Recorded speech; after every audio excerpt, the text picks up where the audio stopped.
क्या विश्व युद्ध की ओर जा रहे हैं? क्या विश्व युद्ध हो सकता है?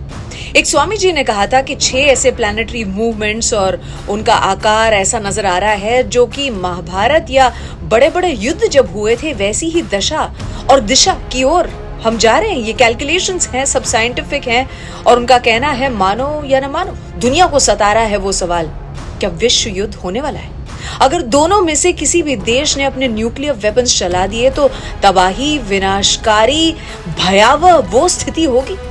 50 से 125 मिलियन तक जाने जा सकती हैं। जिस प्रकार के शस्त्र का उपयोग किया जाएगा ये उस पर निर्भर करेगा।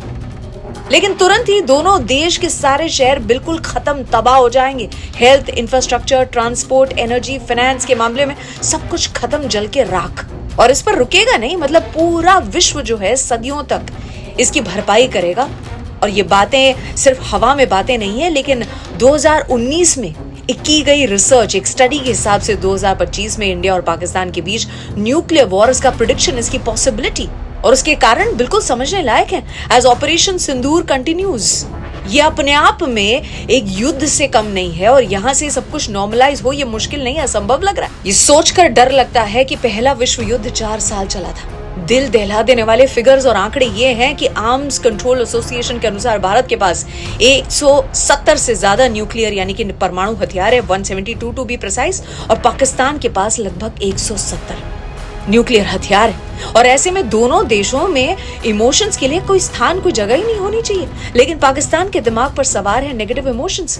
तभी तो देखें, आतंक पर हम अटैक कर रहे हैं और वो कहां कर रहे हैं? हमारे गुरुद्वारा साहिब पर, आम आदमियों पर जिसमें मासूम बच्चों की भी जाने गई है, वो वहां अटैक कर रहे हैं। उनके वहां पर सबसे ज्यादा फेमस पाकिस्तानी लीडर जो रह चुके हैं इमरान खान, उनको जेल में डाला। और जब हमारी ओर से पाकिस्तान में कल रात को जवाबी कार्रवाई चल रही थी, ब्लास्ट चल रहे थे, उनके लोग, माहौल ये था कि वो सड़कों पर आ गए थे और वो इमरान खान के समर्थक थे। इमोशंस का ये स्थान है। आर्मी, नेवी, एयरफोर्स ने मिलकर पड़ोसियों की बैंड बजा दी है।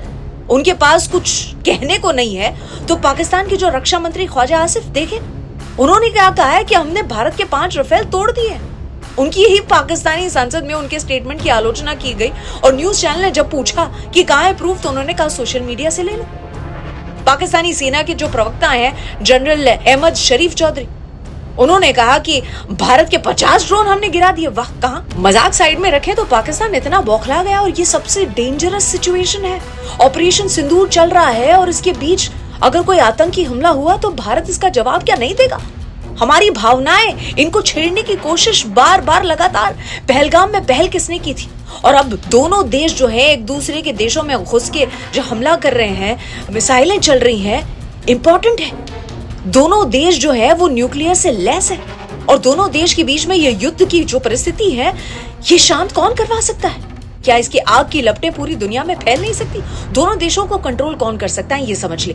यूएन, जिसमें अमेरिका, चाइना और रशिया, ये तीनों हैं, लेकिन अलग अलग देशों के साथ है।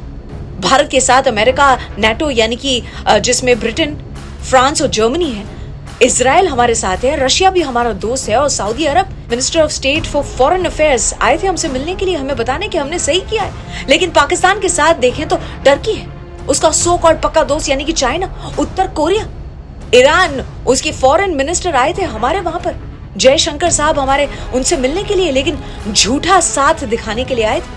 पाकिस्तान को फंड करने वाले अभी भी अगर समझ नहीं पाए कि वो फंड जा कहां रहा है। ऑलरेडी आईएमएफ के पास पाकिस्तान भीख मांगने के लिए पहुंच चुका है। एक और चीज जिसने पाकिस्तान का फ्रस्ट्रेशन बढ़ा रखा है वो है उसके साथ 1971 रिपीट होने वाला है। क्या? हाई पॉसिबिलिटी, क्योंकि पिछली बार जब हमसे भिड़ा था 1971 में 2 टुकड़े हो गए थे। अभी भी देखो, एक तरफ हमारे आगे उसकी एक नहीं चल रही और दूसरी ओर बलूच लिबरेशन आर्मी पाकिस्तानी सेना पर टूट पड़ी है। क्यों? 1.5 करोड़ लोग रहते हैं बलूचिस्तान में, ज्यादातर गरीब हैं और उनके साथ ज्यादती हो रही। अब जबकि भारत जवाब दे रहा है तो उनमें भी आशा की एक किरण जगी है कि भारत, उसका साथ हम भी दें। अगर पूर्ण युद्ध का रूप धारण कर लिया तो याद कर लें, हिरोशिमा, नागासाकी को याद करें, आत्मा कांप उठेगी। 100 किलो टन का बॉम्ब अगर गिराया जाए तो क्या हम जानते हैं कि 10 किलोमीटर तक सब कुछ राख हो जाएगा? और ऐसी कोई बददिमागी अगर किसी भी देश के दिमाग में आई तो उसका भुगतान पूरी दुनिया करेगी। किसी देश से अगर एक गलती हो गई, ये प्रार्थना करे कि ना हो। यूक्रेन रशिया के वक्त डायरेक्टली हम उसका हिस्सा नहीं थे तो दूर बैठे निश्चिंत देख रहे थे, लेकिन अब ये युद्ध हमारे देश में आ चुका है और किसी भी देश को युद्ध में रुचि तो नहीं होती। इस युद्ध का डर और उसका डर का बोझा सबसे पहले तो हमारे फौजी, उनके परिवार और साथ ही बॉर्डर से सटे हुए जो गांव शहर हैं, मासूम लोग, यही तो ढो रहे हैं। प्रार्थना सिर्फ ये करें कि ये विश्व युद्ध का रूप धारण ना करे। जय हिंद, जय भारत।